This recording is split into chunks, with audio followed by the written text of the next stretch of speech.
ಶ್ರೀ ಗುರು ಬಸವಲಿಂಗಾಯ ನಮಃ. ಎಲ್ಲರ ಅಂತರಾತ್ಮಕ್ಕೆ ಶರಣು ಶರಣಾರ್ಥಿ.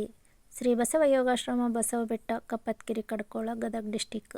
ಈ ಆಶ್ರಮದಲ್ಲಿ ಪ್ರತಿ ತಿಂಗಳ ಕೊನೆಯ ಶುಕ್ರವಾರ, ಶನಿವಾರ, ಭಾನುವಾರ 3 ದಿವಸದ ವಸತಿ ಶಿಬಿರವನ್ನು ಏರ್ಪಡಿಸಲಾಗಿದ್ದು, ವಸತಿ ಶಿಬಿರದಲ್ಲಿ ಮೈಸೂರಿನಿಂದ 15 ಜನ ಹಾಜರಾಗಿದ್ದು, ಅವರಿಗೆಲ್ಲ ಬಿಸಿ ನೀರು ಸ್ನಾನಕ್ಕೆ, ಸಮಯಕ್ಕೆ ಸರಿಯಾಗಿ ಕಷಾಯಗಳು ಹಾಗೂ ಉಪನ್ಯಾಸಗಳು, ಯೋಗ ಎಲ್ಲವನ್ನು ಒದಗಿಸಿಕೊಡಲಾಗುತ್ತದೆ.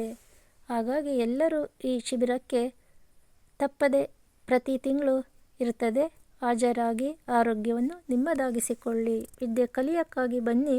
ಆರೋಗ್ಯ ಜಾಗೃತ ಶಿಬಿರ, ವಸತಿ ಶಿಬಿರಕ್ಕೆ ಎಲ್ಲರೂ ಪಾಲ್ಗೊಳ್ಳಿ. ಬೆಳಗ್ಗೆ 5:30ಯಿಂದ 7 ಗಂಟೆವರೆಗೂ ಯೋಗದಲ್ಲಿ ಮೊಟ್ಟ ಮೊದಲು ಮನಸ್ಸಿನ ಏಕಾಗ್ರತೆಗಾಗಿ ಧ್ಯಾನ, ಶರೀರ ಸಡಿಲ ಮಾಡಿಕೊಳ್ಳುವಂಥ ಆಸನಗಳು, ನಂತರ ಬಸವ ಧ್ಯಾನಕ್ಕೆ ಹೆಚ್ಚು ಒತ್ತು ಕೊಡಬೇಕು. ಮನಸ್ಸಿನ ಏಕಾಗ್ರತೆಗಾಗಿ ಧ್ಯಾನ ಹಾಗೂ ಪ್ರಾರ್ಥನೆಯನ್ನು ಮಾಡಿಕೊಂಡಾಗ ಮನಸ್ಸು ದೇಹ ಒಂದಾಗ್ತದೆ. ಮನಸ್ಸು ದೇಹ ಒಂದಾದ ನಂತರ ಯೋಗವನ್ನು ಮಾಡಿದಾಗ ಲಾಭ ಕೊಡ್ತದೆ. ಆಸನಗಳಲ್ಲಿ ಹೆಚ್ಚು ಹೊತ್ತು ಕುಳಿತುಕೊಂಡಾಗ ಸ್ವಲ್ಪ ಸಡಿಲಾಸನಗಳನ್ನು ಮಾಡಿಕೊಳ್ಳಬೇಕು. ಕಾಲಿಗಾಗಿ ಅಂಗೈಯಲ್ಲಿ ಆರೋಗ್ಯ ಅಂದಾಗೆ ಕನಿಷ್ಠ ನಾವು ದಿನಕ್ಕೆ 300 ಬಾರಿಯಾದರೂ ಚಪ್ಪಾಳೆಯನ್ನು ತಟ್ತಾ ಇರಬೇಕು. ಹಾಡಿನೊಂದಿಗೆ ಚಪ್ಪಾಳೆಯನ್ನು ಹಾಕಿಸುವಂಥದ್ದು, ಕನಿಷ್ಠ 300 ಬಾರಿಯಾದರೂ ಚಪ್ಪಾಳೆಯನ್ನು ಹಾಕುವಂಥದ್ದು. ಹಾಡಿನೊಂದಿಗೆ ಚಪ್ಪಾಳೆ, ವ್ಯಾಯಾಮದೊಂದಿಗೆ ಚಪ್ಪಾಳೆ, ಭಿನ್ನವಾದ ಚಪ್ಪಾಳೆಯನ್ನು ಹಾಕುವುದು. ನಂತರ ನಿಂತುಕೊಂಡು ಮಾಡುವಂಥ ಆಸನಗಳು,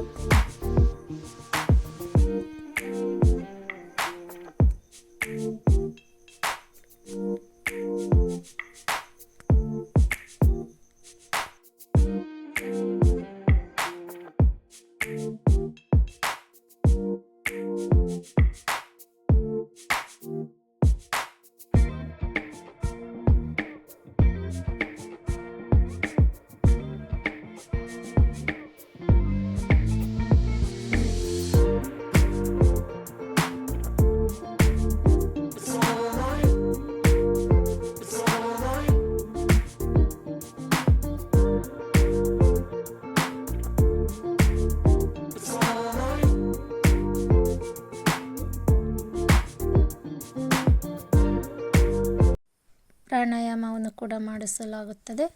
ನಂತರ ಉಪನ್ಯಾಸ ಇರ್ತದೆ. 7:30 ನಂತರ ಆರೋಗ್ಯದ ಬಗ್ಗೆ ಉಪನ್ಯಾಸ. ನಂತರ ಯಾರ್ಯಾರಿಗೆ ಯಾವ ತೊಂದರೆಗಳಿರ್ತದೆ ಎಂದು BP, sugar, height, weight check ಮಾಡುವಂಥ ಕಾರ್ಯಕ್ರಮ.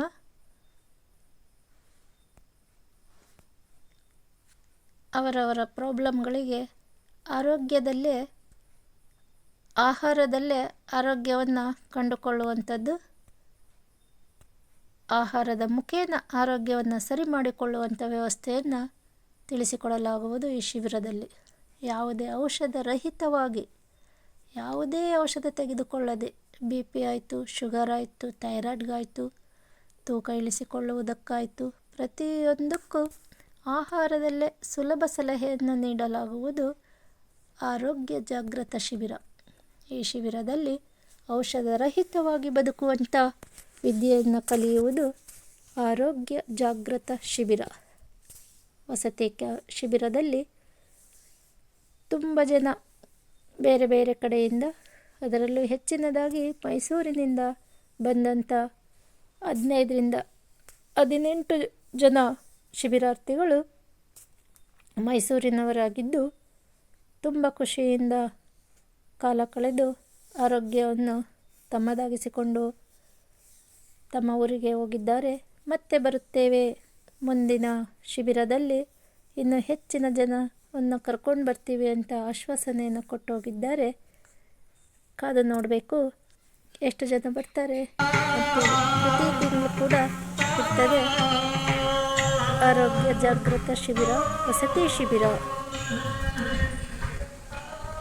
ಗುರುಗಳಿಂದ ಪ್ರವಚನ ಪ್ರಾರಂಭದಲ್ಲಿ ಓಂಕಾರ ಮತ್ತು ಪ್ರಾರ್ಥನೆಯನ್ನು ಮಾಡಿ ಪ್ರವಚನವನ್ನು ಶುರು ಮಾಡ್ತಾರೆ. ಉಪನ್ಯಾಸ ಆರೋಗ್ಯದ ಪ್ರವಚನ. ಹೆಂಗ್ ಗೊತ್ತಾಗುತ್ತೆ ಆಕಾಶ ಒಳಗಡೆ ಆಕಾಶ ಹೆಂಗ್ ಗೊತ್ತ ಇಲ್ಲ ನಿಮ್ಗೆ ಸಹಜ ಗೊತ್ತಾಗುತ್ತೆ. ಈಗ ಗೊತ್ತಾ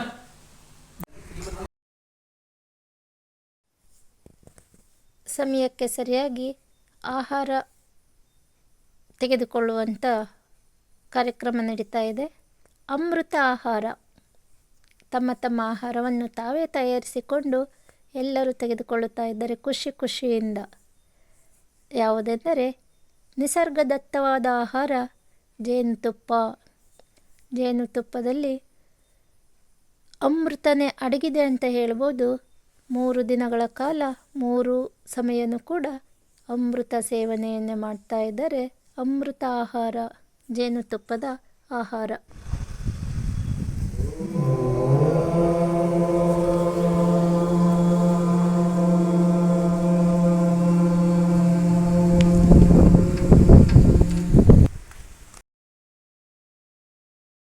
ಮತ್ತು ಸಂಜೆಯ ಕಾರ್ಯಕ್ರಮ ವೀರೇಶ್ ಗುರೂಜಿಯವರಿಂದ ಸಾಯಂಕಾಲದ ಪ್ರವಚನ. ಸಂಜೆ ಮುಕ್ತಾಯ ಕಾರ್ಯಕ್ರಮ ನಡೀತಾ ಇದೆ ಉಪನ್ಯಾಸದ್ದು. ಸಾಯಂಕಾಲ ಅಂದರೆ ರಾತ್ರಿ 7 ಗಂಟೆಯಿಂದ 8:30 ತನಕ ಸಾಂಸ್ಕೃತಿಕ ಕಾರ್ಯಕ್ರಮ. ಈಗ ನಾಗರಾಜಣ್ಣ ಅವರಿಂದ ಸೈಲೆಂಟ್ ಸ್ಮೈಲಿಂಗ್, ನಿಶಬ್ದವಾಗಿ ಸೂಕ್ಷ್ಮವಾಗಿ ನಗುವಂಥ ಕಾರ್ಯಕ್ರಮ. ನಾಗರಾಜಣ್ಣ ಲಕ್ಷ್ಮೇಶ್ವರ ಫೋಟೋ ಸ್ಟುಡಿಯೋ ಜಿಲ್ಲಾಧ್ಯಕ್ಷರು ಕೂಡ, ಬಸವ ಪತಂಜಲಿಯ ಜಿಲ್ಲಾಧ್ಯಕ್ಷರು ಕೂಡ ಆಗಿದ್ದಾರೆ. ಇವರು ಸೈಲೆಂಟ್ ಸ್ಮೈಲಿಂಗ್ ಪ್ರೋಗ್ರಾಮ್ ಕೊಡ್ತಾ ಇದ್ದಾರೆ. ನಗುವುದರಿಂದ ಹೃದಯದ ಆಯುಷ್ಯ ಹೆಚ್ಚಾಗ್ತದೆ. ಆದರೆ ವಿಶೇಷವಾದ ನಗು ಸೂಕ್ಷ್ಮವಾಗಿ ನಗುವುದು, ಶಬ್ದರಹಿತವಾಗಿ ನಗುವುದು. ಎಷ್ಟು ವಿಚಿತ್ರವಾಗಿ ನಗಿಸ್ತಾ ಇದ್ದಾರೆ. ಎಲ್ಲರೂ ಕೂಡ ಅಷ್ಟೇ ಖುಷಿಯಿಂದ ನಗ್ತಾ ಇದ್ದಾರೆ. ಅದನ್ನು ಎದುರಿಗೆ ನೋಡಿದಾಗ ಮಾತ್ರ ತುಂಬ ಆನಂದ ಇರ್ತದೆ. ವಿಶೇಷವಾದ ಕಾರ್ಯಕ್ರಮವನ್ನು ಕೊಟ್ಟಿದ್ದಾರೆ ನಾಗರಾಜಣ್ಣ ಅವರು. ಅವರಿಗೊಂದು ತುಂಬ ಹೃದಯದ ಧನ್ಯವಾದ. ತುಂಬ ಖುಷಿಯಾಗಿದ್ದಾರೆ. ನಿಜವಾದ ನಗುವನ್ನು ನಗ್ತಾ ಇದ್ದಾರೆ. ಆದರೆ ಶಬ್ದರಹಿತವಾದ ನಗುವನ್ನು ನಗ್ತಾ ಇದ್ದಾರೆ. ನೇರವಾಗಿ ನೋಡಿದಾಗ ಮಾತ್ರ ಅದರ ಆನಂದ ಅನುಭವಿಸಲು ಸಾಧ್ಯ. ಹಾಗಾಗಿ ಮುಂದಿನ ಶಿಬಿರಗಳಲ್ಲಿ ನೀವು ಕೂಡ ಭಾಗವಹಿಸಿ ಆನಂದವನ್ನು ನಿಮ್ಮದಾಗಿಸಿಕೊಳ್ಳಿ. ಶ್ರೀ ಬಸವ ಯೋಗಾಶ್ರಮ, ಬಸವಬೆಟ್ಟ, ಕಪ್ಪತ್ಗಿರಿ, ಕಡ್ಕೋಳ, ಶಿರಾಟಿ ತಾಲೂಕು, ಗದಗ ಜಿಲ್ಲಾದಲ್ಲಿ ಪ್ರತಿ ತಿಂಗಳು ಕೊನೆಯ ಶುಕ್ರವಾರ, ಶನಿವಾರ, ಭಾನುವಾರ ಇರ್ತದೆ. ಬರುವಂಥವರು ಮುಂಚಿತವಾಗಿ ತಿಳಿಸಬೇಕು. ಎಲ್ಲ ಕಾರ್ಯಕ್ರಮಗಳಲ್ಲೂ ಎಲ್ಲರೂ ಭಾಗವಹಿಸಿ ಆರೋಗ್ಯವನ್ನು ನಿಮ್ಮದಾಗಿಸಿಕೊಳ್ಳಿ. ಆರೋಗ್ಯ ಎಲ್ಲರಿಗೂ ಬೇಕು. ಆದರೆ ಅದು ಎಲ್ಲೆಂದರಲ್ಲಿ ಸಿಗುವುದಿಲ್ಲ. ಶಾಶ್ವತವಾಗಿ ಸಿಗಬೇಕು ಆರೋಗ್ಯ ಅಂದರೆ ಇಂತಹ ನಿಸರ್ಗ ಚಿಕಿತ್ಸೆಗಳಿಗೆ ಬರಬೇಕು. ನಿಸರ್ಗ ಚಿಕಿತ್ಸೆಗಳಲ್ಲಿ ಮಾತ್ರ ನಿಸರ್ಗದತ್ತವಾದ ಆಹಾರವನ್ನು ತೆಗೆದುಕೊಳ್ಳುತ್ತಾ ನಿಸರ್ಗೋಪಚಾರವನ್ನು ಮಾಡಿಕೊಂಡರೆ ಮಾತ್ರ ಆರೋಗ್ಯ ಸಿಗುತ್ತದೆ. ಹಾಗಾಗಿ ಪ್ರತಿಯೊಬ್ಬರು ಪ್ರತಿ ತಿಂಗಳು ಇರ್ತದೆ ವಸತಿ ಶಿಬಿರ. 3 ದಿನದ ಶಿಬಿರಕ್ಕೆ ಭಾಗವಹಿಸಿ ತುಂಬ ವಿಶೇಷವಾದ ನಗುವನ್ನು ನಗಿಸ್ತಾ ಇದ್ದಾರೆ ನಾಗರಾಜಣ್ಣನವರು. ಇನ್ನು ಮುಂದೆ ತುಂಬ ಸಾಂಸ್ಕೃತಿಕ ಕಾರ್ಯಕ್ರಮಗಳು ಇದೆ, ಕಾದು ನೋಡಿ. ಇಲ್ಲಿ ಒಂದು ವಿಶೇಷವಾದ ಜೀವನದ ಸಮಸ್ಯೆಯನ್ನು ಬಂದಂಥ ಸಮಸ್ಯೆಯನ್ನು ಪರಿಹರಿಸಿಕೊಳ್ಳುವುದು ಹೇಗೆ ಎಂಬುದರ ಸಾಂಕೇತಿಕವಾದ ಒಂದು ಆಟ ನಡೀತಾ ಇದೆ. ದಂಪತಿಗಳಿಗಾಗ್ಬೋದು, ಸ್ನೇಹಿತರೊಂದಿಗೆ ಆಗ್ಬೋದು, ಇಬ್ಬರ ಜೊತೆಗೆ ಜಗಳ ಬಂದಾಗ ಹೇಗೆ ಬಿಡಿಸಿಕೊಳ್ಳುವುದು ಎಂಬುದರ ಸಾಂಕೇತಿಕವಾದ ಆಟ ನಡೀತಾ ಇದೆ. ಹಗ್ಗಗಳಿಂದ ಅವರಿಬ್ಬರಿಗೂ ಕಟ್ಟಿ ಹಾಕಲಾಗುತ್ತದೆ. ಅವರು ಯುಕ್ತಿಯಿಂದ ಸಮಸ್ಯೆಯನ್ನು ಪರಿಹರಿಸಿಕೊಂಡ ಹಾಗೆ ಆ ಯುಕ್ತಿಯನ್ನು ಬಳಸಿ ಹಗ್ಗ ಕಟ್ಟಾಗದ ರೀತಿಯಲ್ಲಿ ಮತ್ತು ಕೈಯಿಂದ ತೆಗೆಯದ ರೀತಿಯಲ್ಲಿ ಬಿಡಿಸಿಕೊಳ್ಳಬೇಕು. ಅದು ಸಾಧ್ಯವೇ ಇಲ್ಲ ಎಂಬುದರ ಮಟ್ಟಿಗೆ ಹೋಗಿರ್ತಾರೆ. ಆದರೆ ಯುಕ್ತಿಯಿಂದ ಬಿಡಿಸಿದಾಗ ಮಾತ್ರ ಸಮಸ್ಯೆ ಪರಿಹಾರ ಆದ ಹಾಗೆ ಆ ದಾರದಿಂದ ಹೊರಗೆ ಬರಬಹುದು. ತುಂಬ ಖುಷಿಯಿಂದ ಆಟವನ್ನು ಆಡ್ತಾ ಇದ್ದಾರೆ. ಆ ಆಟಕ್ಕೆ ಸಹಾಯ ಕೂಡ ಮಾಡ್ತಾ ಇದ್ದಾರೆ ಇನ್ನುಳಿದಂಥ ಶಿಬಿರಾರ್ಥಿಗಳು. ತುಂಬ ಚೆನ್ನಾಗಿದೆ ಆಟಗಳು. ನೇರವಾಗಿ ಆಟದಲ್ಲಿ ಭಾಗವಹಿಸಿದಾಗ ಮಾತ್ರ ಗೊತ್ತಾಗ್ತದೆ.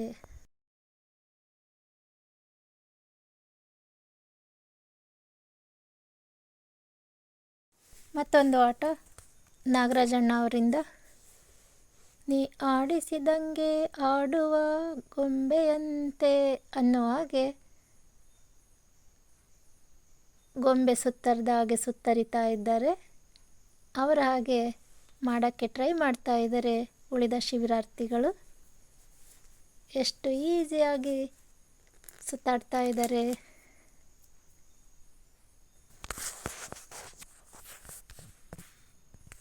ಯಾರಿಗೂ ಇವರ ಹಾಗೆ ಸುತ್ತೋದಕ್ಕೆ ಬರೋದಿಲ್ಲ.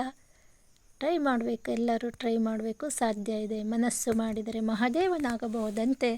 ಇದೆಲ್ಲ ಯಾವ ದೊಡ್ಡ ವಿದ್ಯೆ, ಕಲಿಯೋ ತನಕ ಮಹಾವಿದ್ಯೆ, ಕಲ್ತ ಮೇಲೆ ಕೋತಿ ವಿದ್ಯೆ ಅನ್ನೋ ಹಾಗೆ ಎಲ್ಲ ಆಟಗಳು ಕಲಿಯೋವರೆಗೂ ಅಷ್ಟೇ ಕಷ್ಟ.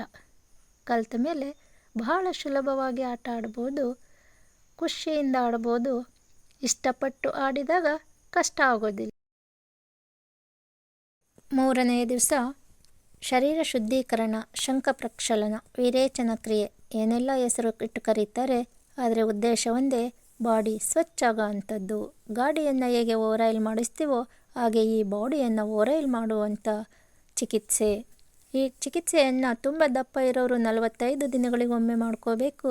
ಕನಿಷ್ಠ 2 ತಿಂಗಳು 3 ತಿಂಗಳಿಗೊಮ್ಮೆ ಆದರೂ ಮಾಡ್ಕೋಬೇಕು. ಕನಿಷ್ಠ ವರ್ಷಕ್ಕೊಮ್ಮೆ ಆದರೂ ಮಾಡಿಕೊಳ್ಳಬೇಕು. ಆದರೆ ಸ್ವ ಇಚ್ಛೆಯಿಂದ ಯಾರು ಮಾಡಿಕೊಳ್ಳಬಾರ್ದು, ಗುರುಗಳ ಮುಖೇನ ಮಾಡಿಕೊಳ್ಳಬೇಕು. ಯಾವ ರೀತಿ ಮಾಡ್ಕೋಬೇಕು, ಈ ಕ್ರಿಯೆಯನ್ನು ಮಾಡಿದ ನಂತರ ಯಾವ ರೀತಿ ಆಹಾರವನ್ನು ಸೇವನೆ ಮಾಡಬೇಕು ಅನ್ನೋದು ಪರಿಪೂರ್ಣವಾಗಿ ಮಾಹಿತಿ ಗೊತ್ತಿರಬೇಕು. ಹಾಗಾಗಿ ಮೊಟ್ಟ ಮೊದಲು ಗುರುಗಳ ಮುಖೇನ ಮಾಡಿಕೊಳ್ಳುವಂಥದ್ದು. ಒಂದು ಬಾರಿ ಆಶ್ರಮಕ್ಕೆ ಬಂದು ಶರೀರ ಶುದ್ಧೀಕರಣವನ್ನು ಮಾಡಿಕೊಂಡು ಮುಂದೆ ನಿಮ್ಮ ಮನೆಗಳಲ್ಲೇ ಮಾಡಿಕೊಳ್ಳುವಂಥ ವಿದ್ಯೆಯನ್ನು ಕಲಿತು ಹೋಗಿ. ಗುರೂಜಿ ಕೊಡುವ ಒಂದು ಸಾರಿ ಬಂದರೆ ಸಾಕು ವಿದ್ಯೆ ಕಲಿಸುವಂಥ ಶಿಬಿರ ಆರೋಗ್ಯ ಜಾಗೃತ ಶಿಬಿರ. ಈ ಶಿಬಿರದಲ್ಲಿ ಎಲ್ಲರೂ ವಿದ್ಯೆ ಕಲಿತು ಹೋಗಬೇಕು ಅಷ್ಟೇ. ಪ್ರತಿ ಬಾರಿನೂ ಇಲ್ಲಿಗೆ ಬರ್ತಾ ಇರಬೇಕು ಅಂತ ಹೇಳಲ್ಲ. ವಿದ್ಯೆ ಕಲಿಯೋಕ್ಕಾಗಿ ಬನ್ನಿ. ಶರಣು ಶರಣ.